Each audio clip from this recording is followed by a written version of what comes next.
guys, welcome to another episode of Lockdown Performance. To start it off, sorry that I haven't made any videos for the last month or so. I've been really busy. Another thing I'd like to add is the piston and conrod that's twisted to the shit house is actually not clickbait, it's real. Want to take a look, guys? Here you go. There we have it. A piston that's literally, well, the piston's still alright, the conrod's just not looking too healthy. Fortunately, it's not out of this car, it's out of a TB45 Patrol. Anyway, a bit of an update as to what's been happening with the Q45. I've moved it, which is awesome. It's sort of in a better spot to work on and all that sort of stuff now. So yeah, bumper bars back on, the what else, the NIS tune's back. I actually had to send the NIS tune back to Matt. He had to change something so that I could change the rev limiter, something in the program, and then I changed it in my laptop. And now obviously what you would have seen at the start of this video would have been me jumping on the rev limiter. It's not a two-step, that's why it sounded a bit different to a two-step, but I managed to get that working. Still having issues with the connectivity in regards to the console. It keeps dropping off. Well, sorry, it doesn't drop off. It's good when it's running, but it won't connect when it's not running. Really, when it's not running is when I need it connected, because what I need to do is I need to be able to tune stuff and then see if the car starts. I don't really want to edit it into the tune while the car's running. You could do little things like a little bit of timing here and there, but when it comes to fuel, you don't want to be doing anything like that because you could sort of hydro lock the engine and all that. So but yeah, I'll give you a bit of a walk around anyway as to what has and has not been done yet. So here we go. Oh, by the way, sorry I haven't shaved. Yeah, I've just been too busy. Like I said, it's been a month that I posted anything. So start from the front. We'll just go back a little bit there. Bumper bars on. However, I've got to put a little bit of a plastic strip around there at the bottom. You can't really see it. Where I've cut it out just to make it a little bit neater. But yeah, bars in. What else? Oh yeah, all this is in. You know, all the intercooler plumbing. The fan is actually on there. I've got a Davies Craig digital controller for it, which I've got to install, so that'll be happening very soon. Also have a probe that's going to go in there, so that obviously it'll go on and off at a certain temperature. This thing here is how I've set up my battery, so the battery is no longer here. What else do we have? I'm quite sure, I think you guys seen the seats, but I'll have to get the key out of the car anyway, just to make sure that I can open the boot, because I don't have any power at the moment. So the seats are in. They're a bit high, but oh well, I might have to do something there. Maybe I might take this one out and just drop it a little bit. Yeah, you can see the NIS tune plugged in over there. Give you a bit of a look at what's happening in here. Open her up. Batteries in the boot. This has to be that has to be mounted on there. That's just a breaker, 200 amp breaker. What do we got here? You can sort of see in there a little bit. I've painted all that up with Amatone paint, so it all looks pretty clean now. And yeah, it's getting there. It runs really well. I'm not going to start it right now because I don't want to annoy the neighbours. But yeah, it runs really well. At the moment, still on the base tune from this tune. I've just mucked around with the rev limiter a little bit, but in saying that, what I'm going to try and do is I'm going to try and plug the I can still do it. I can put the battery back in here, which is not too much of a drama. All I've got to do is just rip out that one little pipe, undo a couple of connections, put the battery back in there. The guy from NIS Tune said that it could be electrical noise that is causing it not to connect when it's not running. Another thing that it could be, my laptop's not really that good. Like the connections are a little bit, they're not as tight as they should be on the USB side of things, so that could be causing a bit of an issue as well. As soon as I get that sorted, and as soon as I get the fuel rig and the adapter for the fuel rail, and what else, that's all I'm waiting on. As soon as I get that, then I can muck around with it a little bit more. I'll turn the fuel up a bit because it does seem to be running quite lean actually. With the rev limiter, I mean, it's not a good time to check the AFRs on a rev limiter because it probably drops fuel back, but it's sort of coming up and then leaning out.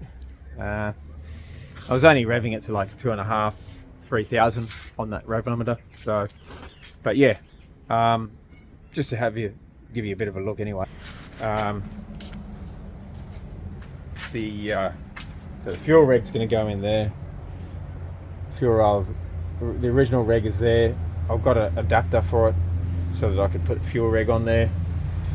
I've changed the fuel filter, and that's pretty much all I'm waiting on. This stuff here is all going to divert into a catch can, which I've purchased already. Oh yeah, the 3582 is on there now, instead of the GT45, which was a bit big.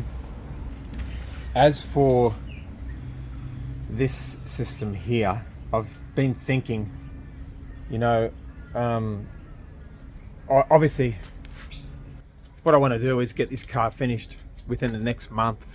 I know I've been saying that probably for about 3 years, but I'm serious now, and then put it on the market. However, if I don't put it on the market, I'm going to have a bit of a muck around with this turbocharger setup, because originally when I did the turbo, or the brackets and all that sort of stuff, I got a little bit of advice off another guy. It was good advice, but looking at it now, I think maybe he just wanted me to do it this way, or sort of guided me to do it this way, so that I didn't have to really take the engine out or whatever.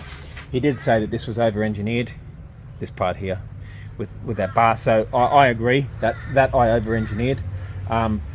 This oil return line, I would rather see it going into the sump. I might do something like that when if the car doesn't sell.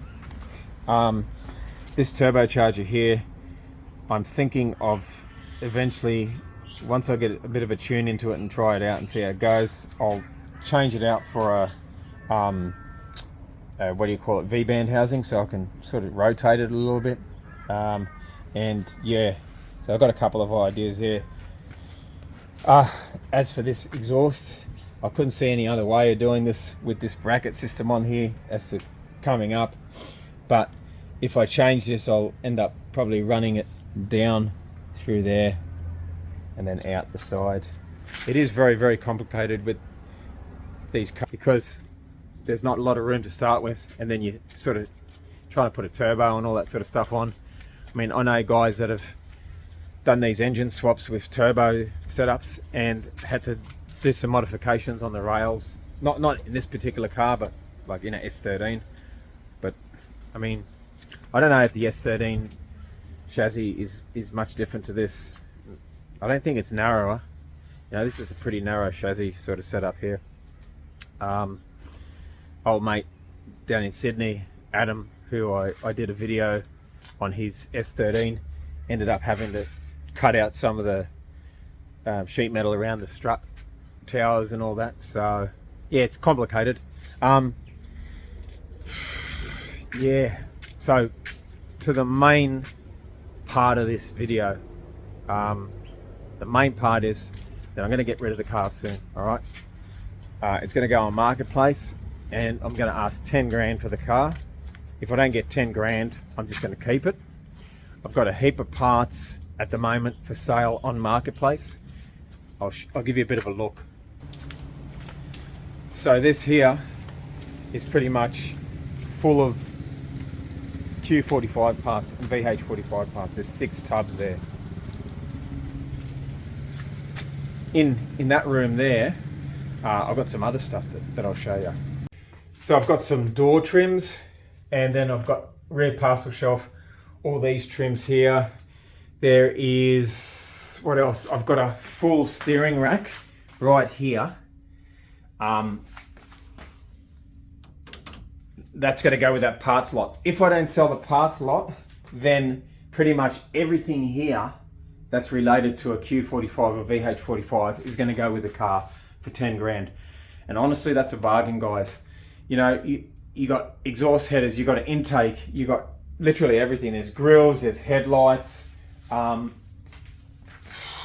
else do we have?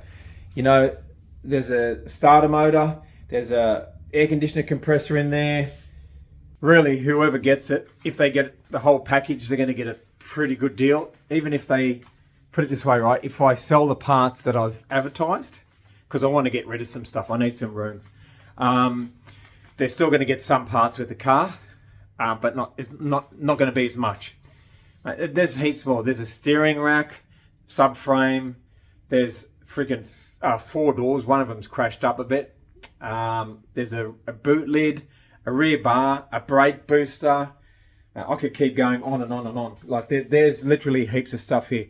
The only thing that's really not Q45 stuff is that's off that engine that I showed you, the bent pistons, or bent rods, TB45. That's all my 1J stuff there for the Volvo. So none of that's going anywhere.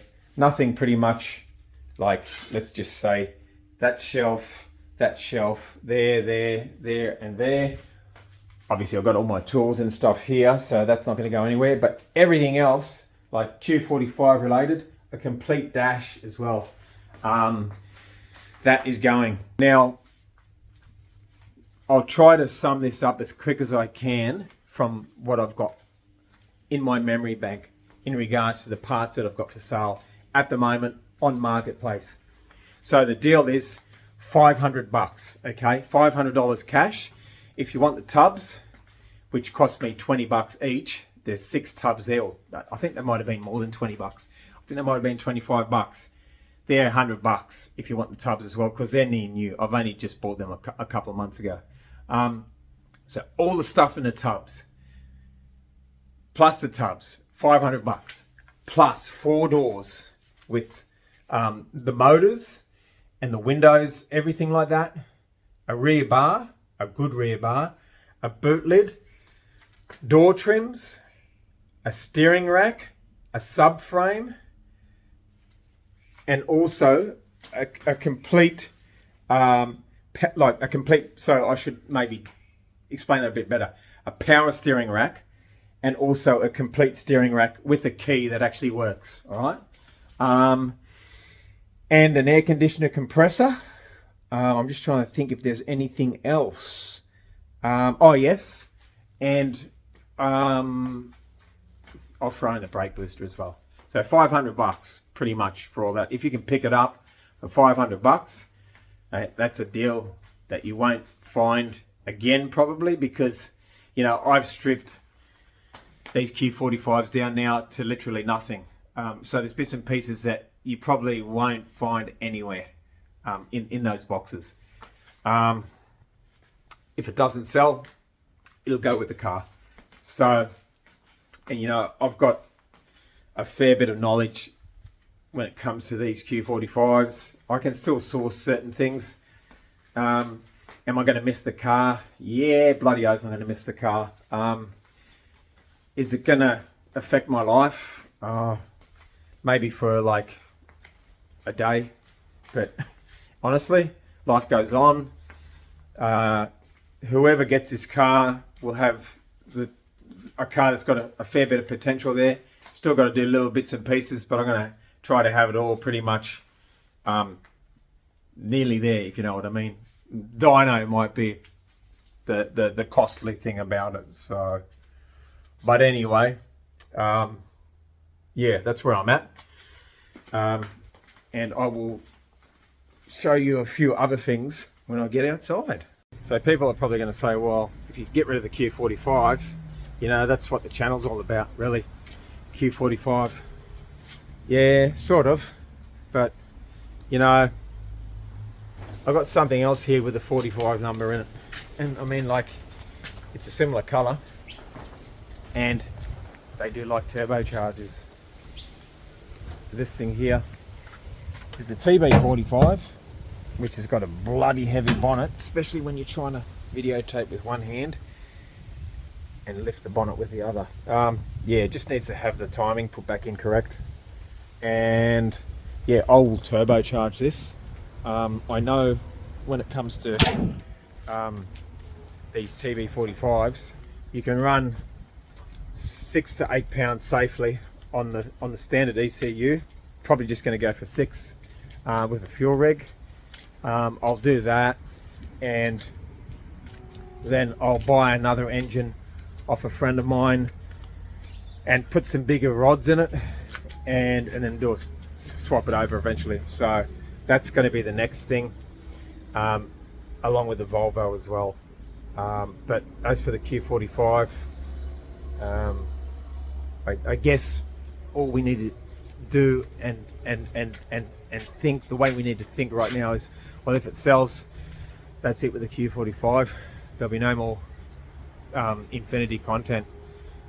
If it doesn't sell, I guess we will continue, but we'll do other stuff as well. So I'm happy to say that I'm happy, and I'm happy to say that my battery's just about dead, and I'm going to go now.